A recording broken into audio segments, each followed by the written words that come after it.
Oh, I hate to be the guy. I had to be the one to tell you. He looked at the wrong camera. I'm embarrassed. What's up, baby? Back talking Lakers. He's ready to go, though. Blockbuster trade they pulling off last night, reportedly acquiring Russell Westbrook from the Wizards for Kyle Kuzma, Montrezl Harrell, KCP, and the 22nd pick in the draft last night. That gives the Lakers a pretty nice sounding big three. Brody, Grau, and Braun. They got to go out and get like Nick Batum or something. Those three reportedly met at the James residence a couple weeks ago to discuss teaming up, putting their egos aside, figuring out how to play together. For Russ, that's now 3 off seasons in a row. He's been on the move from OKC to Houston, from Houston to Washington, now Washington to LA. Frequent flyer miles galore. Chris Broussard, what would a title with the Lakers mean for Russell Westbrook? Well, let me first start with this. I do think the Russ can't win chant or the Russ can't win saying that everybody puts out there. I think it's overstated. Because Russell Westbrook has played in an NBA Finals. He's played in 4 Western Conference Finals. So he's actually done a lot of winning in this league. He's won more than Steve Nash. All right, he just hasn't been able to win the championship, which obviously a lot of great players haven't been able to win the championship. So I think it's overstated. But what would a title do for him? It would be huge, assuming he's able to, it's a real big three. If he goes there, he's just a role player, and it's really all about AD and LeBron, then it won't do much for his legacy. Kind of like Jason Kidd winning it in Dallas or something like that. But if it's a real big three, and Russ is really contributing, then this would be massive for his legacy. I've always kind of lumped him in with Allen Iverson and to a lesser degree Pistol Pete Maravich. Great, iconic, legendary players that people will be talking about decades from now for their contribution to the game. But guys that never won it all and could be difficult to play with because of their style of play. If he wins this championship, all that pretty much goes out of the window. And you say, it goes from, man, Russell Westbrook, what a great individual player, what a great athlete, what a great spectacle he was. It goes from that to Russell Westbrook, what a great player, period. Yep. All right, now there's no more buts, but he couldn't win, but he was hard to play with. It just goes to, man, this dude was one of the greatest players we've ever seen. All right, so that's interesting, Broussard, because I have the opposite take, but you're swaying me a little bit. So one about the you can't win with Russ, that feels like it just bubbled up once he started to like not make it, win the championship. I think it actually started when Durant left Oklahoma City. When you had like an all-time great player say, you know what, I'm going to go win with that team because I can't win with you. It's sort of a burden that Russ has had to carry and he hasn't been able to shake. At the same time, I put him in also, like you mentioned, Pistol Pete and Iverson. I was also going to mention Iverson. I'm going to take it out of just basketball. What do you think about one entertainment, one sports?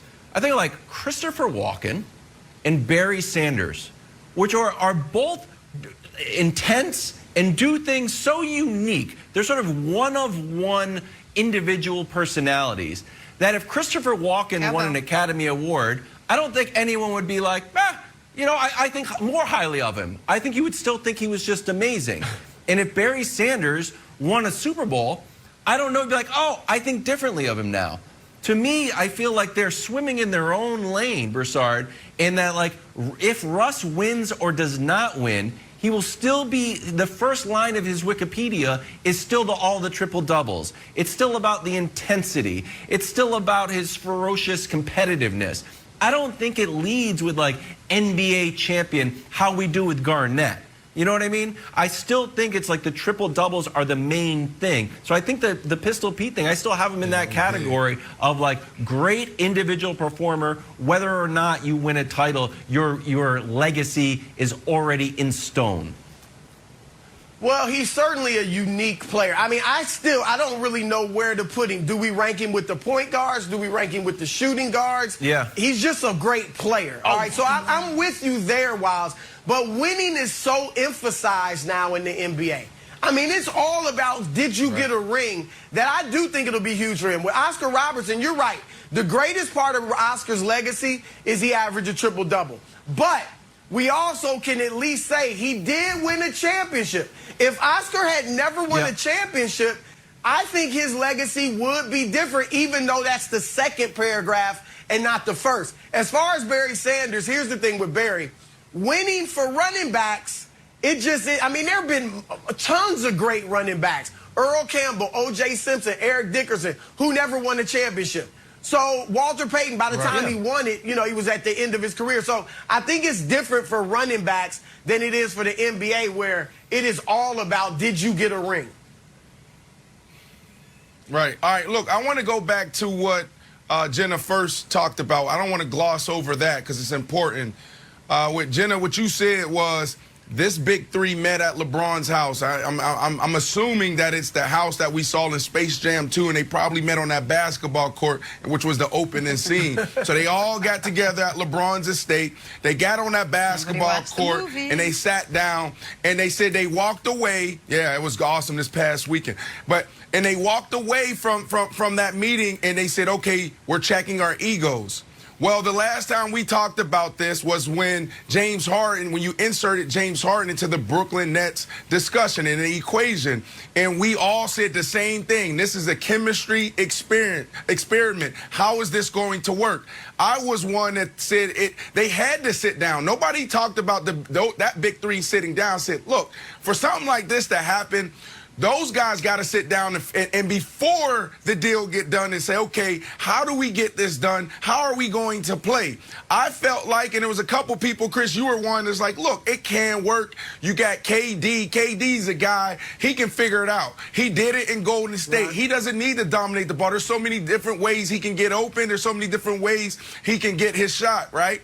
And then you got James Harden. James Harden was the one. James Harden was the one who was like, man, like, how is he going to fit? And he was the one that actually sacrificed, and he was the one that he was probably the main reason why it ended up working out. Now, They only played 8 games, but when they did, they averaged 75 points a game, and people are like, oh, so they can win. Oh, they probably are the favorites, but then the health got involved, the hamstring goes, the ankle goes, and now you know the rest of the story. Giannis and the Bucks goes on to win it.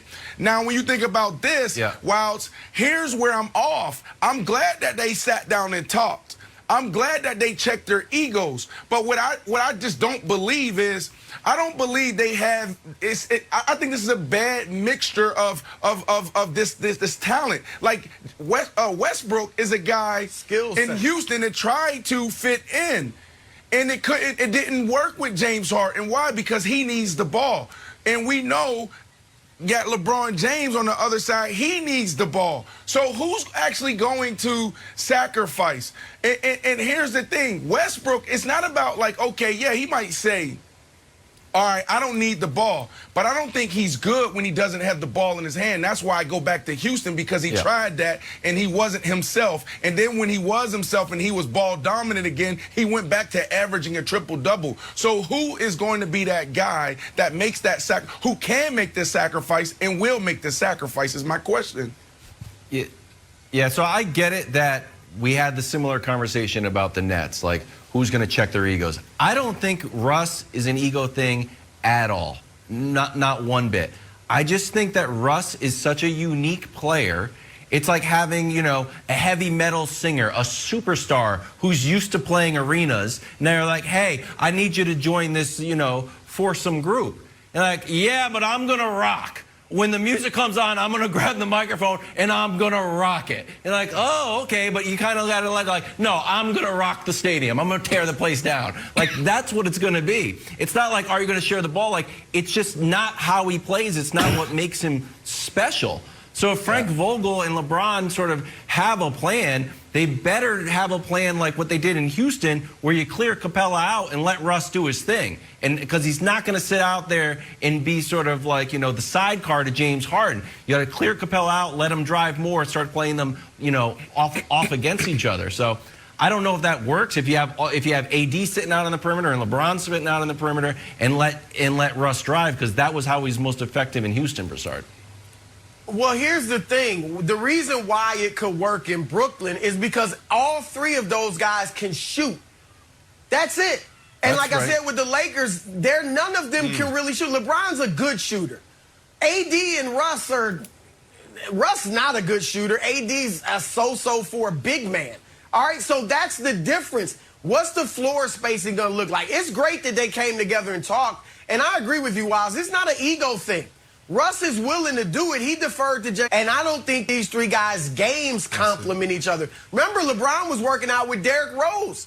And not that he's Russell Westbrook at this point, but they worked out together in L.A. too. They thought they'd come together, and we got all this talent. Remember Isaiah Thomas when he was coming off the almost MVP year in Boston? He goes to Cleveland, and it doesn't fit because he wasn't a shooter. He wasn't a catch-and-shoot guy, and that's what LeBron needs. Look, you can't just take the best and throw them together if their skills don't complement each other. Rakim, one of the best rappers ever, right? Dr. Dre, one of the best producers ever. They tried to work it out. They couldn't. You would think they'd be able to make Grammy Award-winning music, if that's the right award. But they couldn't because it just wasn't any chemistry. Neil Diamond and Barbra Streisand. Right now, yes, that's right. That's right. I remember that. No, I get it. I'm Dr. right Dre? there. Dr. Dre? He couldn't make it work with him? With Rakim and Dre, just like Neil tried with Barbara, and it didn't work. We are going to talk more about this in a little bit, but we got to get back to football because Josh Allen, your guy Josh Allen, Brandon, lighting it up at Bills camp. Does he have the best arm in the NFL? Tell you why we're asking. There's a reason. First things first. Coming back after this. Nick Wright. Is Nick Wright calling in?